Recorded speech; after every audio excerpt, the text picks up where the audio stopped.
Hello everyone, and welcome to lesson 1.6, transformation of polynomial function. So to start, we're just going to talk about the equation of a graph and what each part does to the graph. You've seen this before in a previous lesson. Remember that your a value is your vertical stretch value. So basically you take all of your y values and you multiply by what your a value is. The k value is your horizontal stretch factor. It must be factored out of this bracket here. And when it is factored out, the k value, again, is your horizontal stretch value. You're going to divide all of your x values by it. Or in other words, you're multiplying all of your x values by 1 over k. The h, which is inside the bracket with the x, is your horizontal translation. It moves left and right, and just like we said before with roots, brackets lie. So if you see x minus 3, you're going to the right 3 units. And if you see x plus 2, let's say, you're going to the left 2 units. Your q value is your vertical translation, and it's just your up and down values. Remember that when you are doing translations, you need to do it in the correct order. Remember, stretches, reflections, then translations. And if you are comfortable enough, you can do stretches and reflections at the same time. For many polynomial functions, as you've noticed in previous homework, it's kind of difficult sometimes to distinguish between horizontal and vertical stretches. So on this lesson today, we're just going to focus on just the vertical stretches. So to start, we are given a graph of y equals f of x. So I've given you f of x, and what I want you to do is perform the transformation. So in this case, we have y equals negative 0.5 times our f of x. This 0.5 is our a value. So what we need to do is we are vertically stretching our function by a factor of 0.5.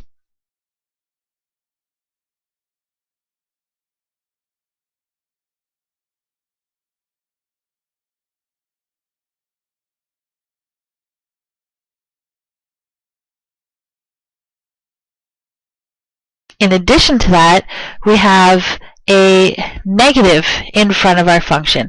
That tells us to reflect in the x-axis.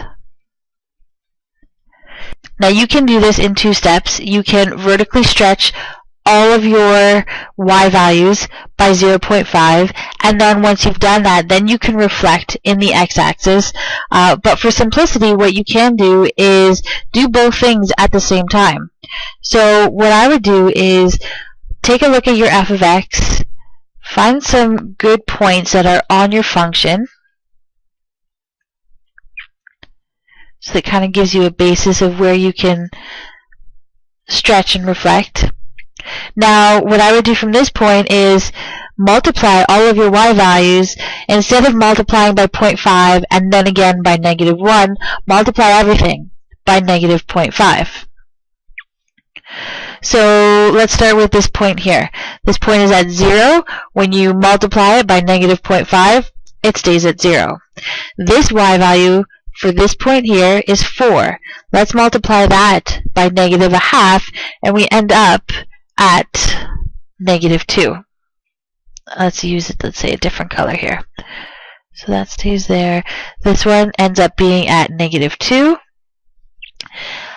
For this point here, we have a y value of 2. If we multiply that by negative 0.5, our y value becomes negative 1. Here we have a y value of 0. It stays as is. And again, this one here is at 4. Let's multiply that by negative 0.5, and again down, we end up at negative 2. So once you've done that, you kind of want to just connect your new dots.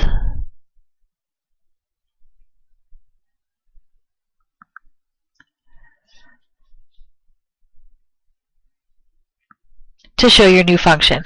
So this purple graph is y equals negative 0.5 times your function f of x. Okay, moving on to the next graph. So again, I've given you f of x. Find some good points that lie on your function. So there's at 0. This looks like it's about a half on the y-axis.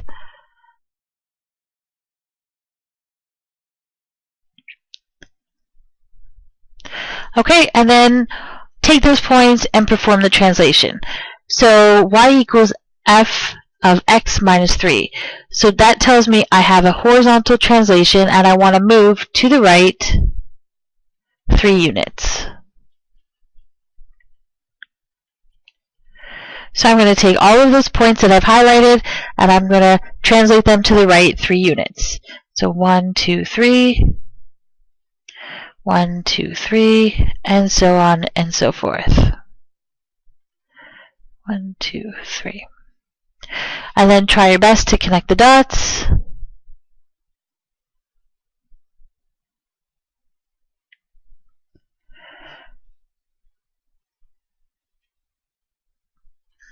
And there we go. So we have our function y equals f of x minus 3. One more simple transformation. Here's our f of x. And again, let's pick out some points so it'll be easy to do our transformation.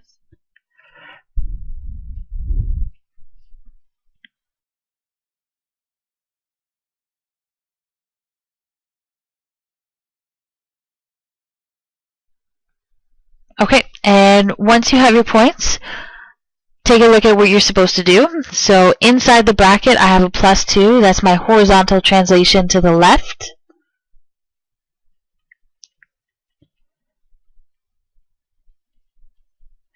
And then this negative 4 on the outside is my vertical translation. So we are going to go down 4 units. And again, these two things can be done at the same time. So I'm going to take each one of my points, and we are going to go left 2, down 1, 2, 3, 4 units. Left 2, down 1, 2, 3, 4. Left 2, down 1, 2, 3, 4. And so on, and so on.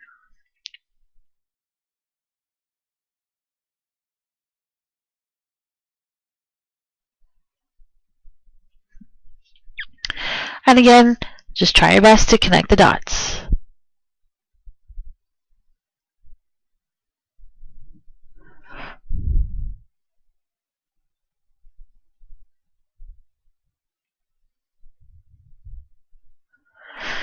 And so, purple graph, make sure you label, make sure you put arrows on both ends.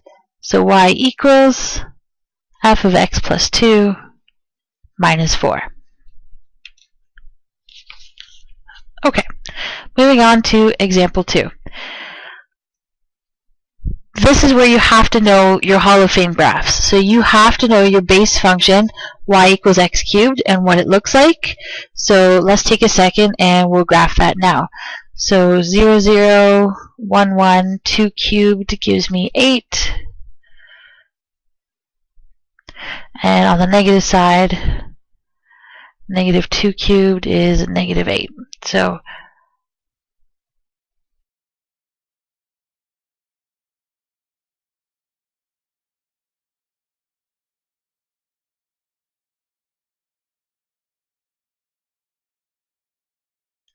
okay, so there's our graph, y equals x cubed. Now I'm going to take a look at the transformations we need to perform. So the first thing we're going to do is take a look and see if we have any stretches, which we do. We have a stretch factor, a vertical stretch factor of 2.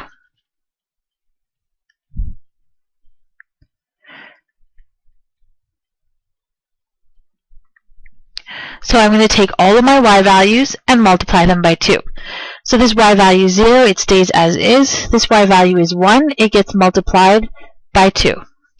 This y value is at 8, and if I had room, I would plot another point at 16. Now let's take a look at the other side of the function.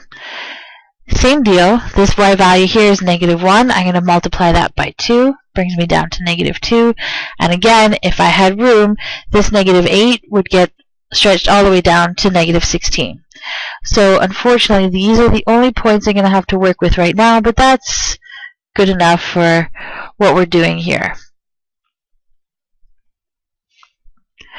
Remember, you want to put arrows and you want to label every step of the way. Okay, so we've taken care of y equals 2x cubed.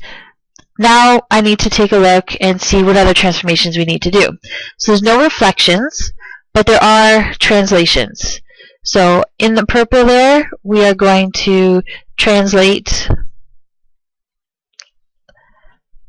right 4 units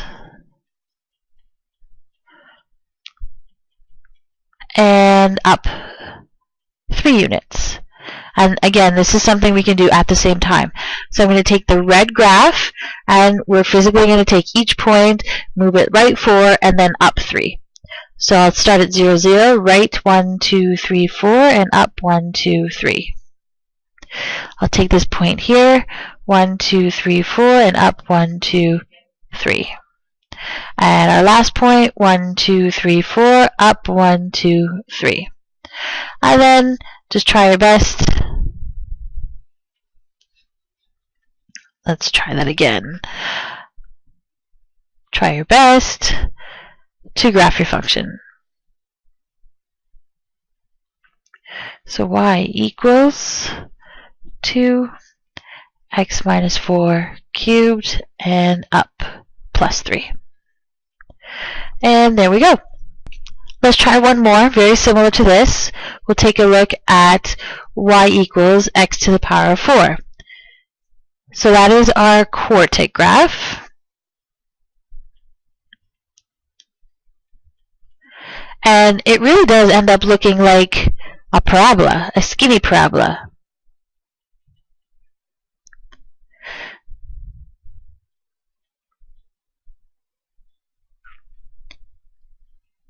Let's do a table of values to graph this. So when our x value is 0, our y value is going to be 0. When our x value of 1, 1 to the power 4 is just going to be 1. Now take note of the scale. Every tick mark counts as 2. 2 to the power 4 is going to be 16. Now let's take a look at our negative x values. Negative 1 to the power 4. Negative 2 to the power 4 is going to give us 16. So it does indeed look like a parabola, but it really is a much skinnier, stretched out parabola. In any case, we will still perform the transformations. So first thing we're going to do is see if there's any stretches. There are none. But I do see that we have a reflection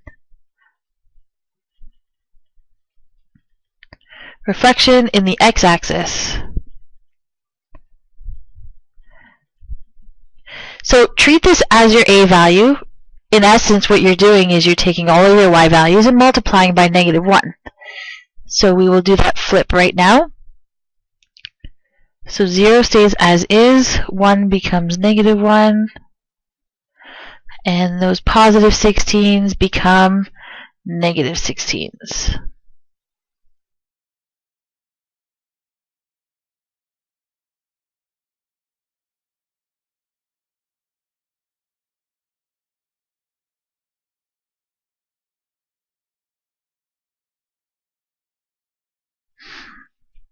Okay, so this is y equals negative x to the power of 4. So let's go up one more time and take a look at the rest of the transformations. Oh, I forgot to label the first one. Y equals x to the power of 4. There we go. Okay, back to the transformations. So the next thing that we need to do is go left 2 units and up 5 units.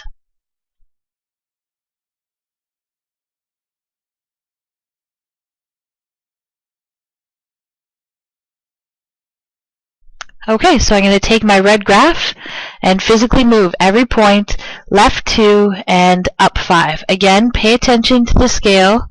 So 5 would be right around there. Left 2, up 1, 2, 3, 4, 5. And 16, left 2, up 1, 2, 3, 4, 5.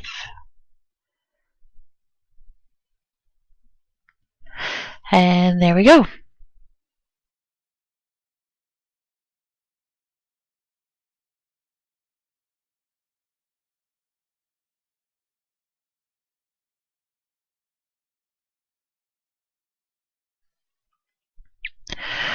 So y equals negative x plus 2 plus 5. Okay, for example 4, I'm going to give you a function. In this case, y equals x plus 3 squared and x minus 1 squared. And I'm going to give you a transformed function, which is shown right here. Y equals negative x plus 1 squared and then x minus 3 squared. I want you to tell me how we went from this function here to this function here.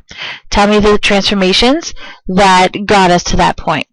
So the way I like to look at it is I like to see what kind of function this is.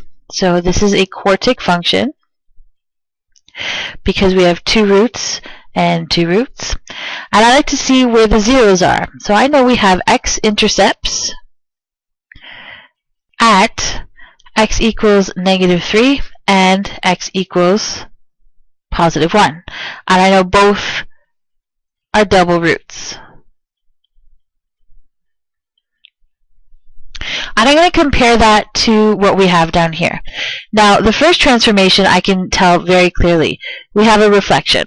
So I know that there was a reflection in the x-axis.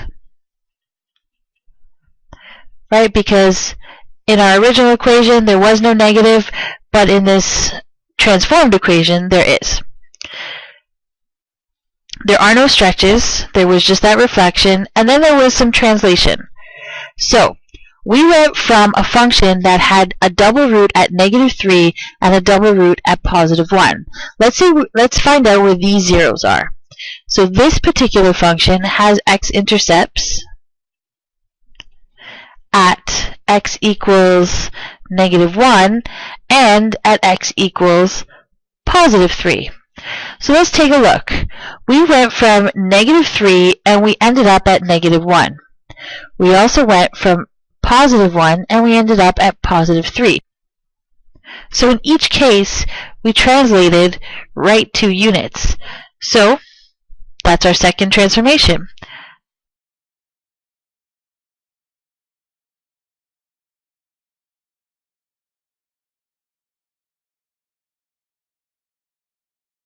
And there we go. Those were the transformations that had to take place in order to go from this original function to this function listed right there. So let's try again. How did we go from our original function, y equals x plus 3 squared and x minus 1 squared, to this function here, y equals x squared, x plus 4 squared, and then plus 2. So there are no stretches and there are no reflections. So the only thing we're going to try and focus on are the translations. Did we move left, right? Did we move up or down? If I were to focus just on this section right here and compare this to my original function, well, let's take a look. I know I have a double root at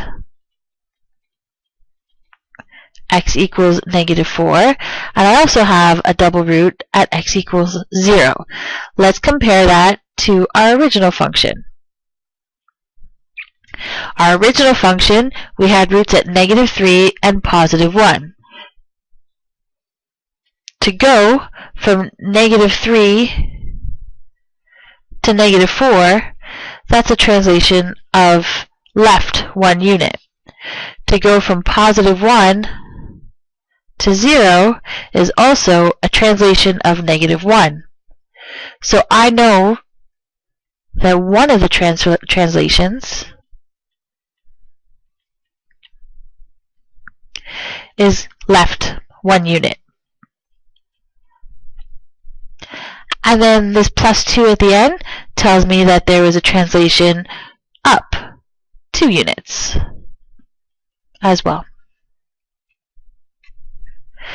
So for these particular types of questions, always go back to your original function, find out where the roots are, and compare that to the roots of your new function. And for the last part of the lesson, what I would like for you guys to do in part B is sketch the functions below.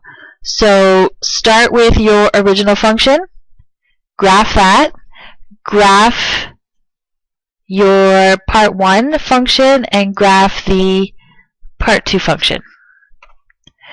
Take a second to graph it, and you should end up with these functions here.